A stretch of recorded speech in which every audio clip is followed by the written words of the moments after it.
I like, click, subscribe, do all that. You already know what time it is. It's Netflix time. This movie's called Lethal Love.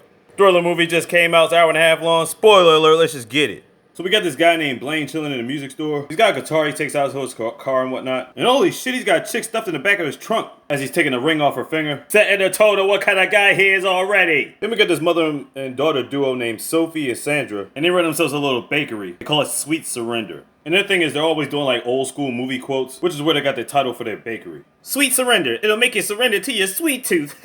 Anyway, you got this chick named Kate that's their financial advisor. She helps them out from time to time. But they're just starting up. They ain't really got no customers like that. Until this guy Blake comes through and starts playing his guitar in front of their establishment. He plays it off like he being a bother or whatever like that. And they're like, no, keep playing. So him playing attracts a crowd. Sophie's like, shit, I might as well start handing out samples while everybody's here. If we're getting customers there, they actually want him to come in and start playing like full time. But that's what mom suggested. But Sophie's like, all right, slow down. We just met this guy. They're enamored with his good looks and charms and all that bullshit. And he appreciates the sticky buns that Sophie made for him. But I guarantee you he tried to get sticky in between your buns. I'm sorry, I couldn't help it. Anyway, he offers to help out with anything they need, and they're just glad to be getting everything off the ground. Meanwhile, Blake is doing his lurking. Later on, mom gets Sophie to hand out flyers, and Blake is like, okay, I'll help you send out flyers with you. They get to talking, they get close. Later on, he does a live concert for him. Obviously, Sophie feeling him. Sandra feeling him too, but obviously she thinking to herself like, man, I ain't ready for no relationship. I'm just trying to get this stuff popping. But then Kate's like, man, get your groove back. You ain't been popping in a while. But then the back of her mind, Sophie thinking that she can't there because it's like he's too old for her or something like that. But if you look at them, they like they to be around the same age. Besides, what the heck is he doing right there? He goes to the coat rack, looking up Sophie's information, and finds out she's a Leo. This adds into his arsenal by saying he's a Leo. Basically lying, which he's been doing the entire time to get in the good graces of the family. He offers to help clean up, do yard work and all stuff because they don't really have time to do it. Basically doing everything to help out the mom and daughter. Later on he gets to their house to do house chores, and he starts taking pictures of their calendar.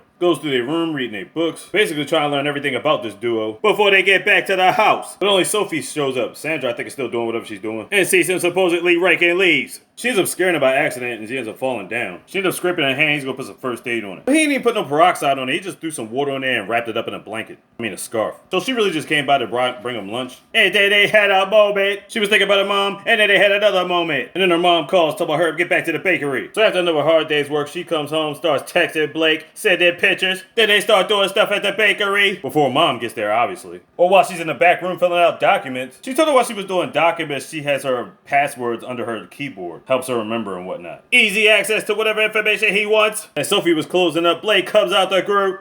Out the back of the whatever. Sandra's waiting on her daughter Sophie to come home.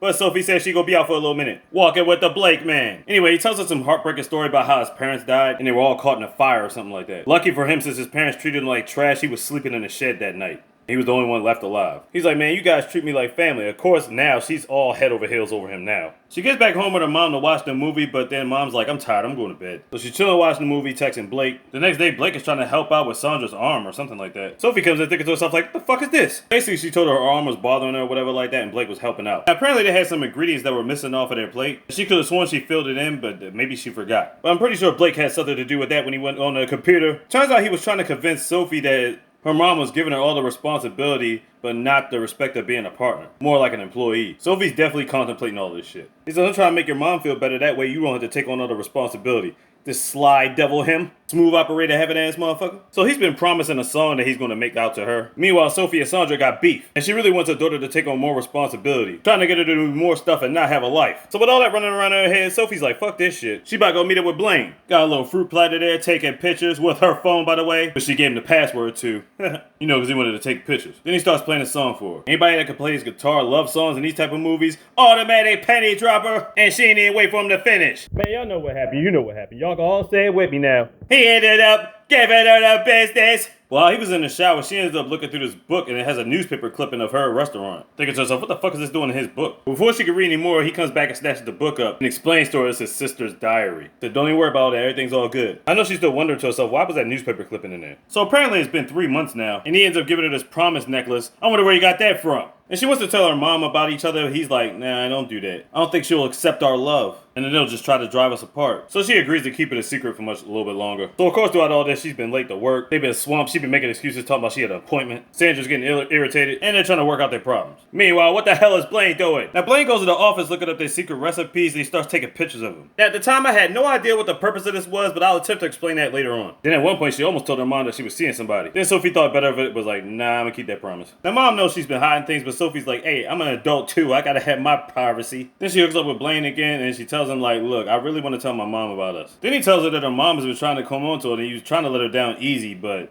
yeah, he tells her that her mom was actually flirting with him. And then apparently she was sending him pictures of stuff. I wonder if he got those pictures off the computer somehow. So basically she doesn't want to tell her mom about them, but she kind of breaks up with him. She still wants to be his friend. She still loves him, whatever. And apparently for what she knows of him, he has abandonment issues, you know what I'm saying? So far as what he's told her anyway. So he tells her, yeah, we can still be friends, but he still loves her. So she's back in bed. All of a sudden she hears some glass breaking. She thought it was a burglar, but that was actually her mom coming in late. So, but like, what you doing coming home so late? Apparently she's been seeing somebody. She's like, yeah, all right, just clean up and get the stuff and go to bed. At work next day, she's pissed off. She been seeing mom giving extra cakes and stuff like that to Blake. But considering everything that's happened in the last 24 hours, she's trying to put two and two together. But she ain't got no proof of that yet. Meanwhile, Blake goes to the back and he starts looking through Sophie's phone and stuff. What's he getting out of there? Later on, we see Sandra walking around this area. And Sophie followed her to try to figure out what the heck she's doing out this late. And she ended up going to Blake's apartment. So now they get to talking. Sophie busted the door like, all right, what the fuck is this? He's like, look, I'm just trying to make your mom happy. So he sweet talks her, like, bottom line, I still love you, but you broke up with me, remember? The last thing we want to do is letting your mom get hurt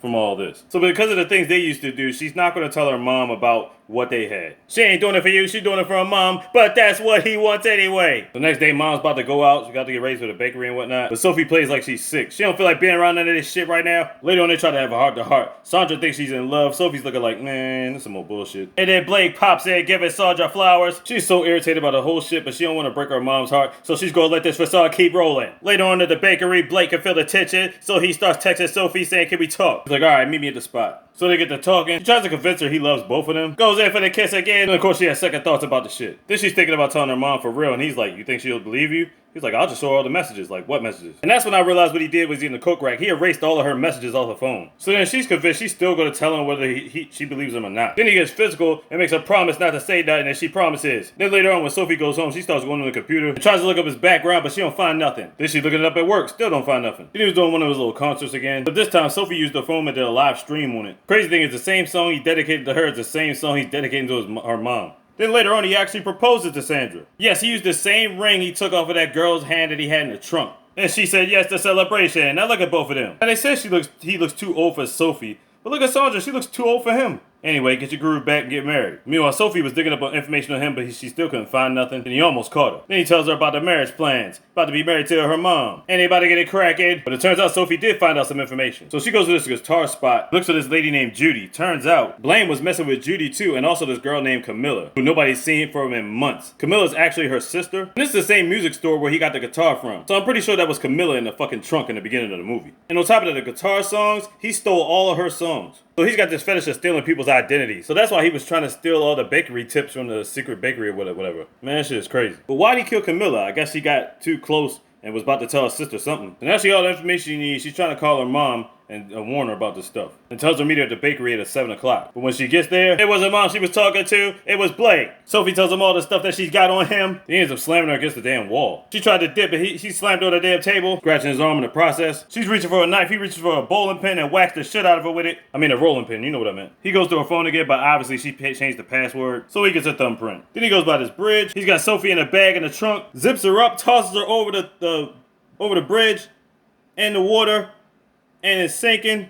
What the fuck? So wait a minute, he just killed Sophie? What the fuck? Then he goes back to Sandra like everything's all good and gravy. She fell asleep. Apparently, she thought he was still there the whole time. She's worried about Sophie, so she sent her text messages. But he had her phone on vibrate instead of silent, so she's like, what was that? And then he tells her, like, that's his sports fantasy league. I'm like, really, dude? But he goes in the kitchen and responds to the text message. Now, the text seems off to mom because every time she gives her something, she always recites back a movie quote. But apparently, she got the movie quote wrong. He tells her she's probably been tired lately and all this other stuff. Don't worry about it. Then he puts her mind at ease and ends up giving her the business. He grabs her phone while he's going in the shower. Wait a minute, Sophie's alive? How the fuck? So let me get this straight. She was zipped up in a bag, knocked unconscious, thrown over the bridge into the water. How the fuck did she get unzipped out of the bag and on land?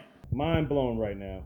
So anyway, mom gets a text message from Sophie saying that she's okay. Or so she thought it was Blaine doing it. Meanwhile, Sophie's getting a ride back to the city. Mom's getting ready for a wedding. Sophie gets to Kate and explains the situation. Hey, here comes Blake. Oh shit. He knocked out Kate and makes a dash to her mother. She explains the situation to mom. She don't believe it at first, but then her daughter got proof. He's still trying to lie his way out of it. That the cat is out the bag. Then he's on his way to killing her. Mom hits him with a random statue and he's just knocked out. You think he's just gonna stay knocked down after this? Well, apparently he did. Wow, anticlimactic, but anyway. Blake got arrested, everybody back in business. Kate got herself a random ass girlfriend. And then the chick from the guitar spot takes back her real songs and starts singing them. And there you have it. My question is, how the fuck did Sophie get out the bag and get on land? It's crazy. Lethal Love on Netflix. Check it out. Like, subscribe, do all that. Go to the top of this. Like these easy bits. Nah. Big. You got that slogan.